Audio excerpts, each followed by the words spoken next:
Harry Potter and the Philosopher's Stone by J.K. Rowling. Chapter 1. The Boy Who Lived. Mr. and Mrs. Dursley of number 4, Privet Drive, were proud to say that they were perfectly normal, thank you very much. They were the last people you'd expect to be involved in anything strange or mysterious, because they just didn't hold with such nonsense. Mr. Dursley was the director of a firm called Grunnins, which made drills. He was a big, beefy man with hardly any neck, although he did have a very large moustache. Mrs. Dursley was thin and blonde, and had nearly twice the usual amount of neck, which came in very useful as she spent so much time craning over garden fences spying on the neighbours. The Dursley had a small son called Dudley, and in their opinion there was no finer boy anywhere. The Dursleys had everything they wanted, but they also had a secret, and their greatest fear was that somebody would discover it. They didn't think they could bear it if anyone found out about the Potters. Mrs. Potter was Mrs. Dursley's sister, but they hadn't met for several years. In fact, Mrs. Dursley pretended she didn't have a sister, because her and her good-for-nothing husband were un-Dursley-ish as it was possible to be. The Dursleys shuddered to think what the neighbours would say if the Potters arrived in the street. The Dursleys knew that the Potters had a small son too, but they had never even seen him. The boy was another good reason for keeping the Potters away. They didn't want Dudley mixing with a child like that.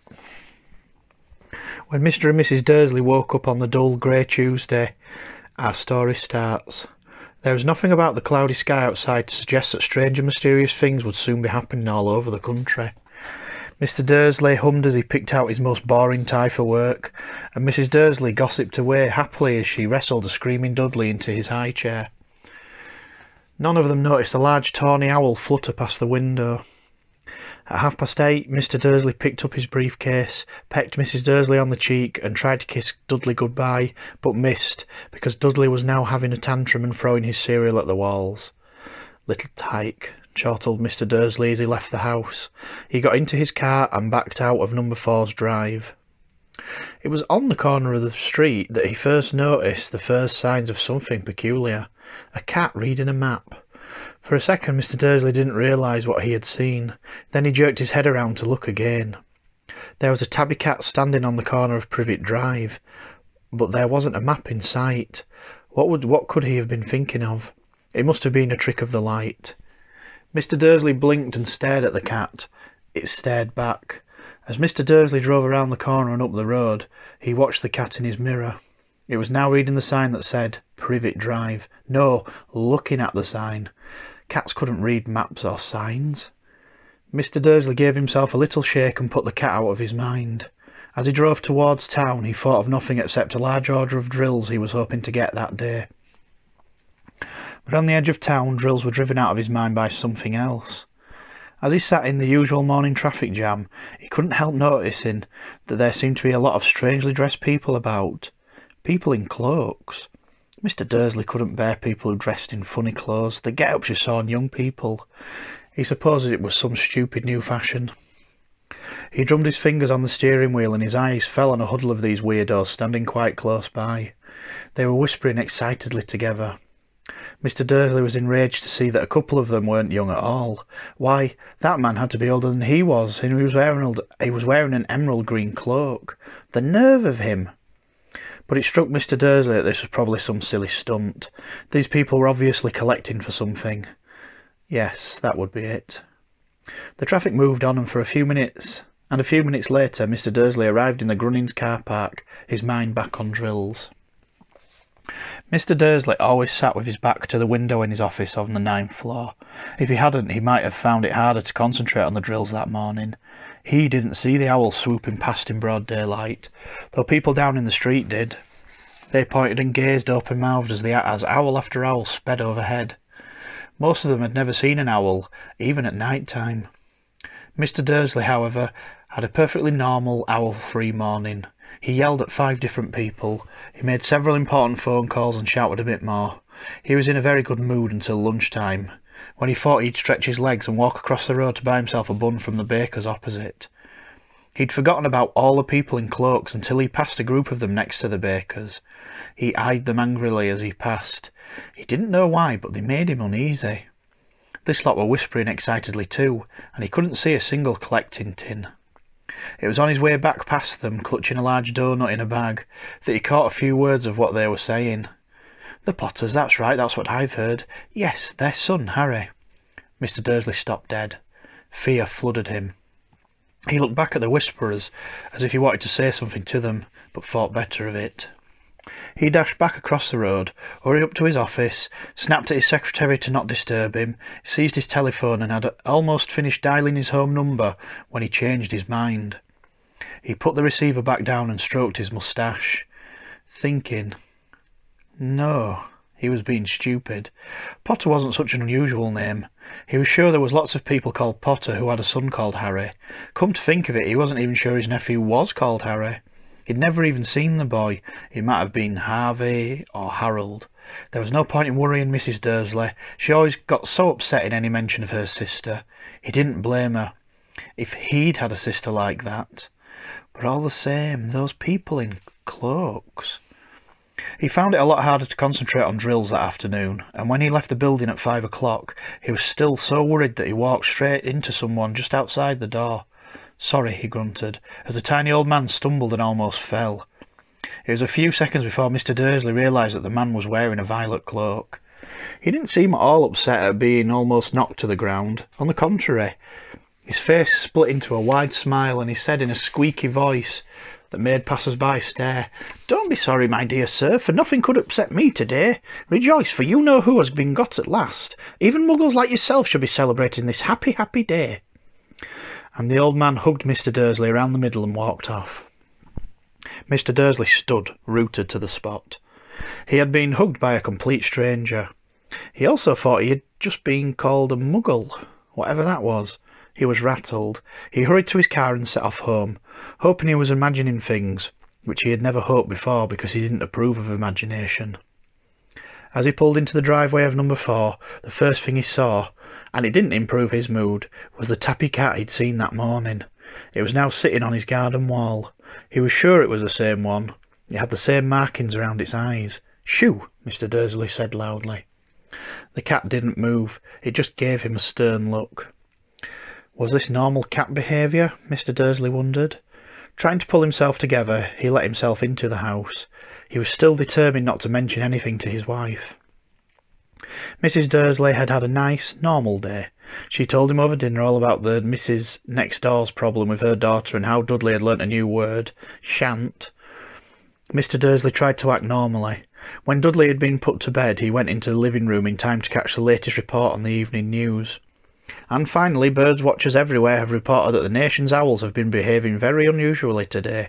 Although owls normally hunt at night and are hardly ever seen in daylight, there have been hundreds of sightings of these birds flying in every direction since sunrise. Experts are unable to explain why the owls have suddenly changed their sleeping pattern. The newsreader allowed himself a grin. Most mysterious. And now over to Jim McGuffin with the weather. Going to be any more showers of owls tonight, Jim?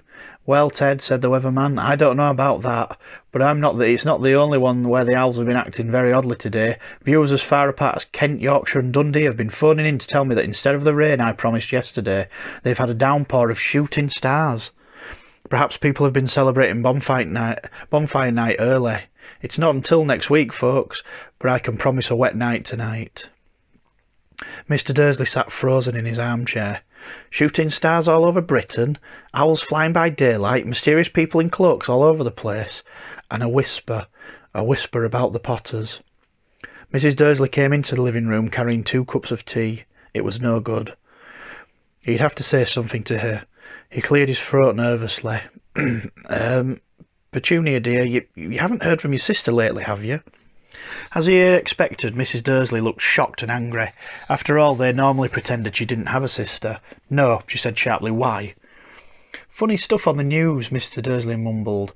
"Owls, shooting stars, and there was a lot of funny-looking people in town today." "So?" snapped Mrs. Dursley.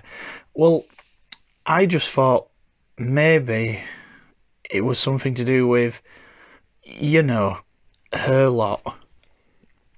Mrs. Dursley sipped her tea through pursed lips. Mr. Dursley wondered whether he dare tell her that he'd heard the name Potter. He decided he didn't dare. Instead he said as casually as he could, "Their son? He'd be about Dudley's age now, wouldn't he?" "I suppose so. said Mrs. Dursley stiffly. "What was his name again? Howard, is it?" "Harry. Nasty common name, if you ask me." "Oh, yes," said Mr. Dursley, his heart sinking horribly. "Yes, I quite agree." He didn't say another word on the subject as they went upstairs to bed. While Mrs. Dursley was in the bathroom, Mr. Dursley crept to the bedroom window and peered down into the front garden. The cat was still there. It was staring down Privet Drive as though it was waiting for something.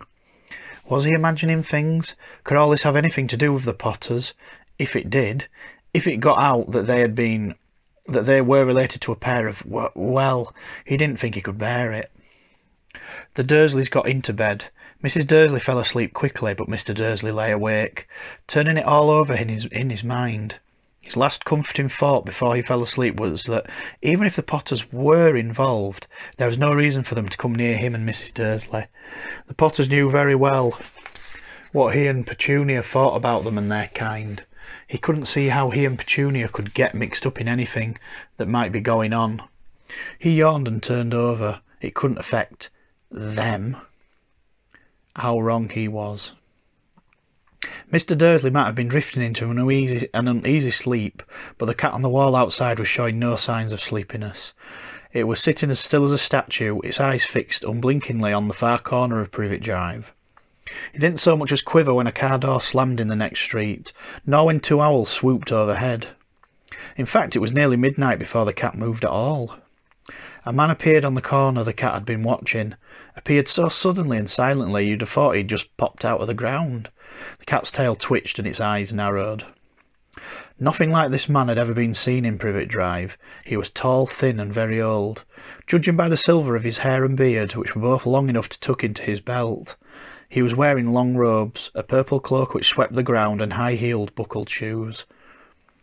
His blue eyes were light, bright, and sparkling behind half-moon spectacles, and his nose was very long and crooked, as though it had been broken at least twice. This man's name was Albus Dumbledore.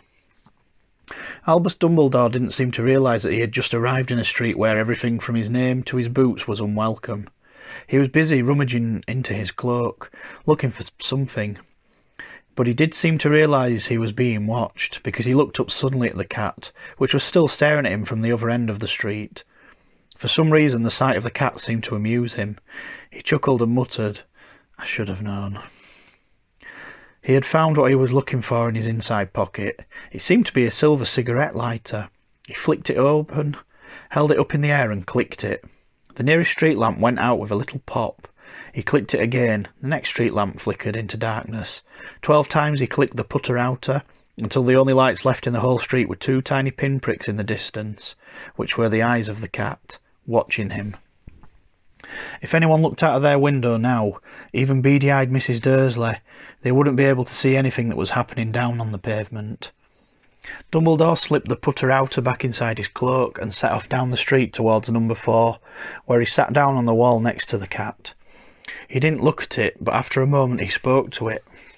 "Fancy seeing you here, Professor McGonagall." He turned to smile at the tabby, but it had gone. Instead, he was smiling at a rather severe-looking woman who was wearing square glasses exactly the shape of the markings the cat had around its eyes. She too was wearing a cloak, an emerald one. Her black hair was drawn into a tight bun. She looked distinctly ruffled. "How did you know it was me?" she asked. "My dear Professor, I've never seen a cat sit so stiffly." "You'd be stiff if you were sitting on a brick wall all day," said Professor McGonagall. "All day, when you could have been celebrating? I must have passed a dozen feasts and parties on the way here." Professor McGonagall sniffed angrily.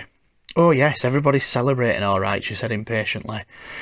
"You'd think they'd be a bit more careful, but no. Even the Buggles have noticed something's going on. It was on their news." She jerked her head back at the Dursleys' dark living-room window. "I heard it. Flocks of owls. Shooting stars. Well, they're not completely stupid. They were bound to notice something. Shooting stars down in Kent. I bet that was Delilus Diggle. He never had much sense." "You can't blame them," said Dumbledore gently. "We've had precious little to celebrate for 11 years. "I know that," said Professor McGonagall irritably. "But there's no reason to lose our heads. People are being downright careless, out on the streets in broad daylight, not even dressed in Muggle clothing, swapping rumours." She threw a sharp sideways glance at Dumbledore here, as though hoping he was going to tell her something, but he didn't, so she went on. A fine thing it would be if, on the very day you-know-who seems to have disappeared at last, the Muggles found out about us all. I suppose he really has gone, Dumbledore? It certainly seems so, said Dumbledore. We have much to be thankful for. Would you care for a sherbet lemon? A what?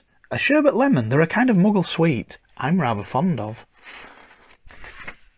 No, thank you, said Professor McGonagall coldly, as though she didn't think this was the moment for sherbet lemons.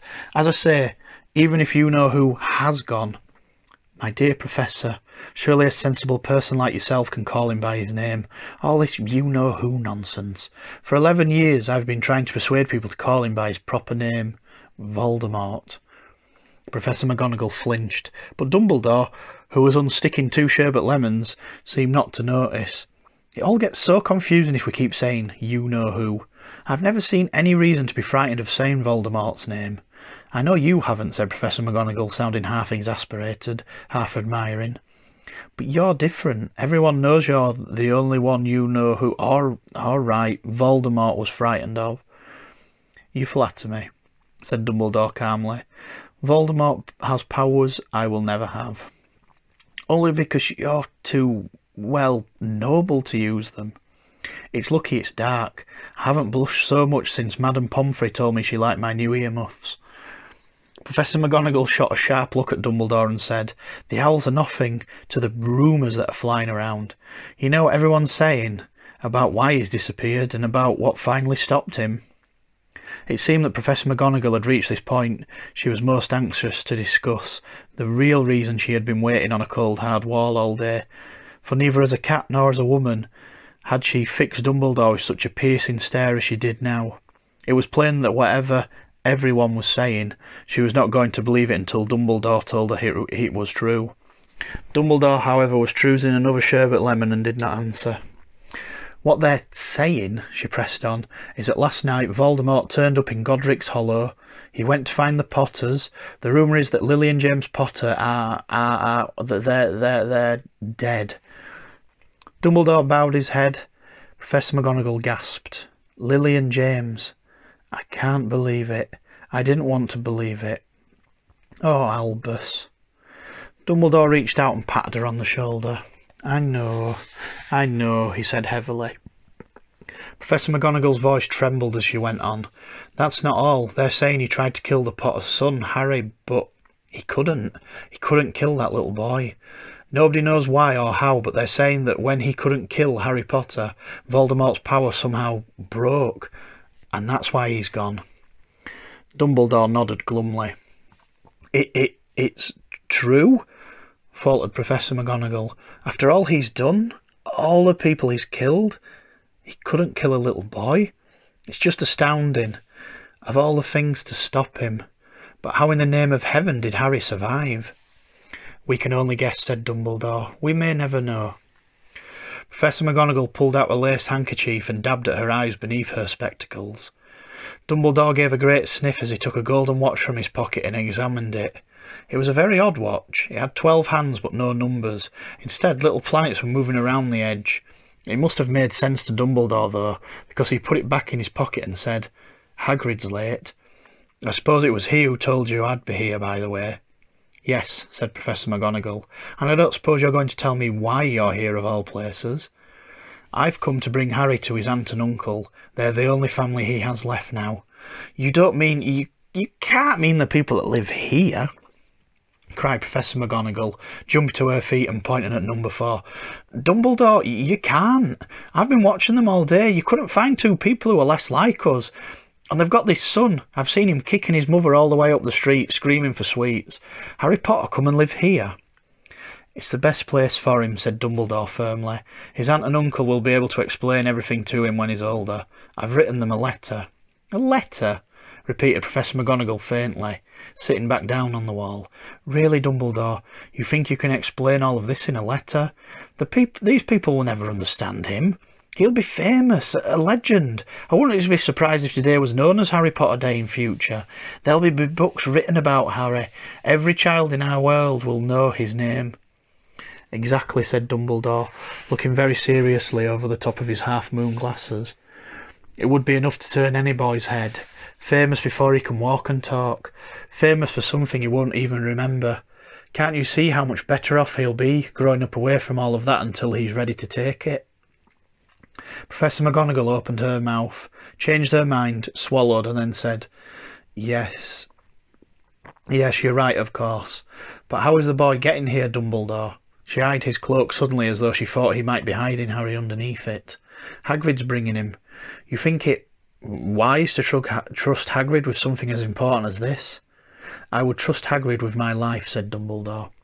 I'm not saying his heart isn't in the right place, said Professor McGonagall grudgingly, but you can't pretend he's not careless. He does tend to... What was that? A low rumbling sound had broken the silence around them. It grew steadily louder as they looked up and down the street for some sign of a headlight.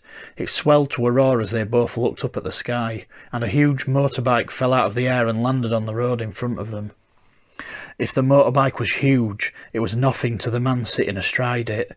He was almost twice as tall as a normal man and at least 5 times as wide.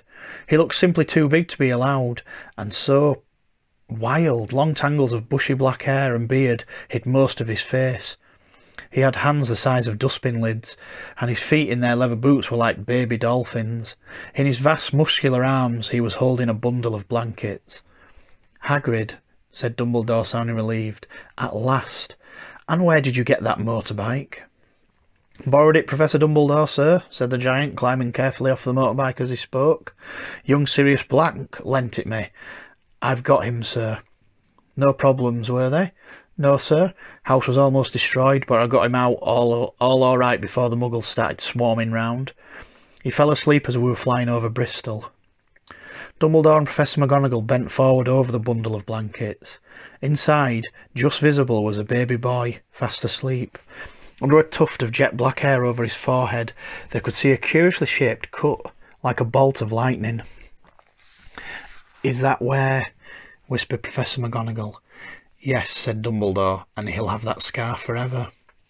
Couldn't you do something about it, Dumbledore? Even if I could, I wouldn't. Scars can come in useful. I have one myself above my left knee, which is a perfect map of the London Underground. Well, give him here, Hagrid. We'd better get this over with. Dumbledore took Harry in his arms and turned towards the Dursleys' house. Could I say goodbye to him, sir? Asked Hagrid. He bent his great shaggy head over Harry and gave him what must have been a very scratchy, whiskery kiss. Then suddenly Hagrid let out a howl like a wounded dog. Shh! Hissed Professor McGonagall. You'll wake the muggles. Sorry, sobbed Hagrid, taking out a large spotted handkerchief and burying his face in it. But I can't stand it. Lily and James dead, and poor little Harry off to live with muggles. Yes, it's all very sad, but get a grip on yourself, Hagrid, or we'll be found, Professor McGonagall whispered, patting Hagrid gingerly on the arm as Dumbledore stepped over the low garden wall and walked to the front door. He laid Harry gently on the doorstep, took a letter out of his cloak, tucked it inside Harry's blankets, and then came back to the other two. For a full minute, the three of them stood and looked at that little bundle. Hagrid's shoulders shook, Professor McGonagall blinked furiously, and the twinkling light that usually shone from Dumbledore's eyes seemed to have gone out. Well, said Dumbledore finally, that's that. We've no business staying here, but we may as well go and join the celebrations. Yeah, said Hagrid in a very muffled voice. I'll be taking Sirius's bike back. Good night, Professor McGonagall. Professor Dumbledore, sir. Wiping his steaming eyes on his jacket sleeve, Hagrid swung himself onto his motorbike and kicked the engine into life. With a roar it rose in the air and off into the night. I shall see you soon, I expect, Professor McGonagall, said Dumbledore, nodding to her. Professor McGonagall blew her nose in reply. Dumbledore turned and walked back down the street. On the corner he stopped and took out a silver put-outer. He clicked it once and 12 balls of light sped back to their street lamps, so that Privet Drive glowed suddenly orange and he could make out a tabby cat slinking around the corner of the other end of the street. He could just see the bundle of blankets on the step of number 4. Good luck, Harry, he murmured. He turned on his heel and with a swish of his cloak he was gone. A breeze ruffled the neat hedges of Privet Drive, which lay silent and tidy under the inky sky, the very last place you would expect astonishing things to happen. Harry Potter rolled over inside his blankets without waking up. One small hand closed on the letter beside him as he slept on, not knowing he was special, not knowing he was famous, not knowing he would be woken in a few hours' time by Mrs. Dursley's scream as she opened the front door to put out the milk bottles, nor that he would spend the next few weeks being prodded and pinched by his cousin Dudley. He couldn't know that at this very moment people meeting in secret all over the country were holding up their glasses and saying in hushed voices, "To Harry Potter, the boy."